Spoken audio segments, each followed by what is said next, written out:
Now, I'm sure we've all seen the time-honored tradition of the quote-unquote, is insert game here dead? Is this TV show dead? Videos that either pretend that they're going to answer a question when really they just want to give you rhetoric to get some monetization money. See this? That shit I'm talking about. Or people bringing up the game is dead while they habitually play it and claim that they can fix things whilst being rude and, well, obsessively using four-letter words to describe the company that is running the game. Basically that Sonic Souls stream he did. Now, far be it from me to claim that I'm not going to use four-letter words or that I haven't insulted a company that has insulted me. But let me be clear. I don't like doing those types of videos because I want to be constructive. Because I feel like if you keep asking is the game dead, it takes over the algorithm and the search. Or if you say this game is dead, here's why. You make a bunch of videos on it, other people make a bunch of videos on it, and it takes over the algorithms and searches. You pretty much make a foregone conclusion, a reality. And it's really messed up because if you don't like the game, don't play it. If you want the game to do better and get better enhancements, don't make anything like that. It's actually kind of disgusting and disrespectful, but at the same time, I think a lot of people don't even realize this when they make those kinds of videos. But as I stated earlier, I'm here to be constructive. So I'm going to talk to you about some things I think can improve the interest in DNF Duel for new players and people interested and old players alike. Starting with the new people. First things first, they need to heavily advertise that their combo system is similar to Smash Brothers. They need to advertise that they have simplified. Don't get me wrong. I don't have a preference to either system, the traditional or this. But I do think the fact that the two systems coexist peacefully is a good thing. Take Street Fighter, for example. The modern controls and the classic or more traditional controls are in the game and don't necessarily give another person an advantage. They're just an alternate way of playing. Reminder, most fighting games were not made for a traditional controller that has about 14 buttons, and of the 14 buttons, if there's a D-pad, technically you can look at that as 8 face buttons. Oh yeah, and the pause and select, so 10. And I don't know where you would count L3 and R3 pushing in analog sticks. Does that count as a face button? It's technically under something, so I guess not. Oh snap, it's a masked button. Huh, a masked button. Moving on. I can honestly say, even though the command lists were given out after the demo started, very annoying by the way, that's one of the main things that I feel could be a decent draw, but has yet to be drawn upon when it comes to promotional material. You're gonna see DNF Duel Striker everywhere on everything. They even gave away free shirts with this girl on it. That's cool. You want free marketing, free publicity, but that doesn't translate into new purchases. Second thing, more modes of play. Look, one of the first fighting games I was able to buy with my own money, my allowance, was Soul Edge, which became Soul Calibur, okay? Every single time they make one of those games, they have multiple modes, some more fun than others, and then some don't even return even though everybody liked them. It really does get annoying, but it also was very fun, addictive, and intoxicating. Tag battle, tag team battle, stuff of that nature, there's no reason that should be missing. That survival mode is a definition of a bare minimum. Now, the third thing I want to bring up is character customization. Bruh, I feel like Soul Calibur is going to come up a lot in this video. Listen, I'm one of the many people that are disgusted and genuinely annoyed that Namco Bandai, literally one of, if not the second largest gaming company in the entirety of Japan, literally goes out of their way to rehash old outfits that have been around in Soul Calibur since as far back as what, 2000? Literally the year 2000? And sometimes they make you pay for them. And on many occasions, they don't even look like their poly count has really increased that much, if at all. It looks like more like a retexturing. But guess what? Based on what's at the default and what you can unlock, at a bare minimum based on your sex, almost every single thing you can be in the game, because sometimes some of the games have different species or races you can be, not just male, female. With a low investment of something like $5 or $10 on top of what's already in the game default, you're looking at close to a 300 accessory item investment, and you can recolor them freely. There is literally nothing stopping almost every other fighting game from doing stuff like that. There's nothing. Wouldn't care if they just made it so you can only take the outfits that are already usable and the characters already wear and just mix and match who wears them and recolor them as you see fit. It's better than literally nothing. Character customization can go a long way to breed replayability, not just offline, but also online. We all know PC mods are god in fighting games. I cannot wait till Striker gets converted into the religion of Tifa Lockhart by Chai, the second coming of lattes. Yeah, let's go with that. But seriously though, Chai, I'm looking forward to you finishing up the Tifa Lockhart mod for Striker. Take all the time you want, man. Moving on. An actual story mode would be nice. I mean, you kinda sorta did do it already in Grand Blue Versus. That was basically a whole ass RPG mode. Listen, story mode doesn't necessarily mean that you have to incorporate every single little element possible in an RPG. Sometimes it can just be like Grand Blue Versus. You could do less if you wanted to, but that arcade mode with a few cutscenes and a small dialogue box like we just rolled back into 1992, 93, like I can even remember back that far. Sorry, stop that. Call an arcade mode, call a story mode, but give me a story. Already set a precedent showing you could do it.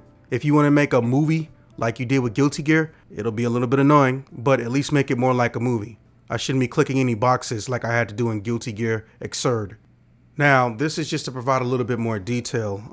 When I said new modes of play, I meant new modes of play. Surprise me. But specifically, I want this one to be noted. Offline and online team modes. How about a 5v5? No, I don't mean the minute one character dies, then whoever's behind them comes out. I mean, why can't my team of homies go up against another team of homies? They have Tekken tournaments with 7-man teams. Tekken, a 1v1 fighter that's pretty much always been a 1v1 fighter. Tekken Tag Tournament does not count because Tekken Tag Tournament is its own game. Make an entire mode where you can go online and offline, you and your homies just go and try to beat up on a bunch of other guys. And lastly, for new people, a weapon system. Now, for the uninitiated, since DNF technically descends from a beat 'em up RPG or an action RPG, whichever term you prefer, they have this unique feature where, like every other RPG in the world, you can change your weapon and it actually looks different on screen. I'm not saying you have to give it new weapon abilities and properties like in Soul Calibur. Yep, it's gonna keep coming up. I just fucking know it. But here's the thing, you can make it so cosmetically they appear different. The most common name is weapon camos.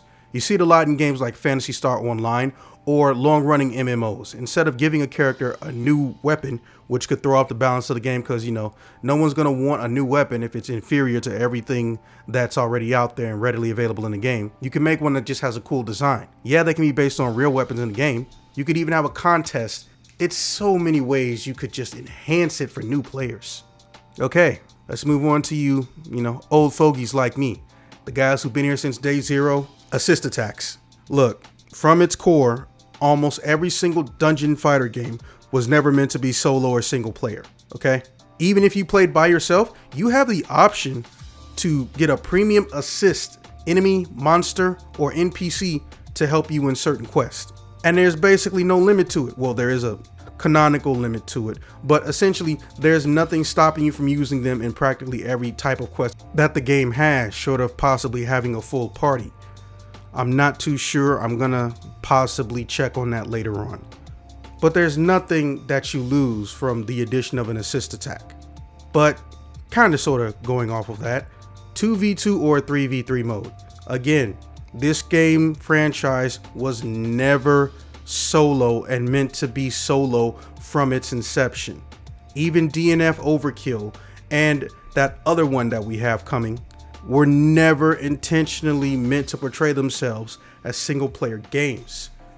This is literally the first time we've got technically a single player setup. Yes, obviously when you play against another person, it's co-op, but it's competitive co-op. It's not the same. You know what? Why don't you even make yours a little bit different? Why don't you allow it kind of like Dead or Alive does? You can have an assist, you can have the character switch out with you, but they're controlled by another person. Imagine how hard you have to think, how in tune and in sync you have to be, and how much fun you can have when you actually have to work for a combo of an assist with the character that you know like the back of your hand, but on some level your partner has to know like the back of their hand. Again, like in pretty much every DOA except for 6, I still hate 6 with a flaming passion. I honestly hate 6 more than Emery Reins hates 6. And that's saying something because he really hates DOA 6. Shout outs to Emery, by the way. Now this one's a little bit unique because, well, who uses it and to what extent is going to depend on the person themselves. I want an enhanced video editor mode for the old fogies. Not just, oh, let's save some replays. Oh, when we do maintenance, your replays aren't gonna be there anymore. Well, that's because people were bullshitting with replays sometimes. Sometimes those replays weren't really replays. It was a computer literally emulating everything that happened in a previous match, and you're just watching it. It wasn't an actual honest-to-God replay. I want an actual replay system with the video editor mode. I want people to go in, be able to zoom in, turn on a hitbox detection system that you can visibly see, turn on frame data on matches that have already happened, turn off HP, whatever they want to. Make it so they can learn from their mistakes like they learn from their training and labbing. I would love to see that, not just because, you know, I got that video editing background. And the last thing, legitimately, bro, new techniques, man. Do you know how many of these characters do not have access to their full list of EX attacks, passives, offensive passive, defensive passives, or regular old skills? All of them. It's literally all of them. I'm not gonna waste your time. It's all of them. Look, I get it. New moves can be hard to balance. Old moves can be hard to balance. Characters can be hard to balance, especially when a fighting game, if it's healthy, has a living, breathing community that can destroy all your hard work with patches with one character because of an oversight that basically let them become Z tier. Fucking S. They said they're gonna go Z tier. Or the opposite can happen. You improve a character and that character gets improved so much, nobody wants to go up against them. So essentially, you have to nerf them, but nerf them to the point into not being unplayable or people not wanting to play them. I get it. You can't control the market. No matter how much play testing anyone does in-house, we all know the minute it gets into the hands of consumers, the level of people who will quote unquote play test your game will immediately eclipse what could be play tested in a corporation in a reasonable setting within an hour. But there's also a little bit of flavor and spice. It's another way of making a character worse and better depending on who you ask.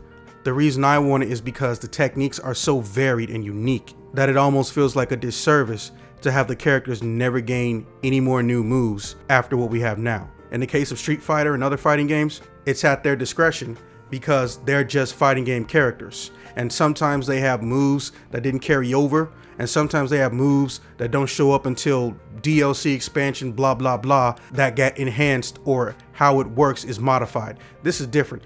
This is the first fighting game for DFO, but at the same time, we know the entire roster's skill list and command list. I asked you, what's the real reason we don't have their entire move list? Because they don't know how to properly map it, or they're saving it for an expansion.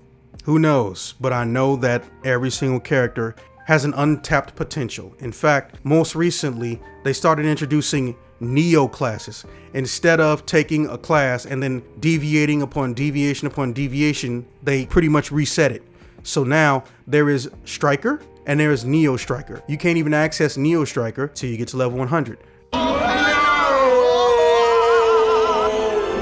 That being said, don't expect to see Neos in this game unless it's a costume DLC situation. So that's how I feel about things. Again, this is meant to be constructive. Arc System Works, DNF people, DFO people, Nexon people. I would like this to spread among the community. I'm interested in potentially seeing what you have to say in the comments, what you guys would want to change or alter, or what are you salty about me not bringing up that I forgot about. And most importantly, I want this to be looked at as a learning tool. I don't want this to be looked at as someone who's doing wishful thinking. So Nexon, if you're nice enough to look at this, Arc System Works, if you're nice enough to look at this, Aiding, if you're nice enough to look at this, I appreciate it and I thank you. And I look forward to what you bring forward to DNF Duel in 2023.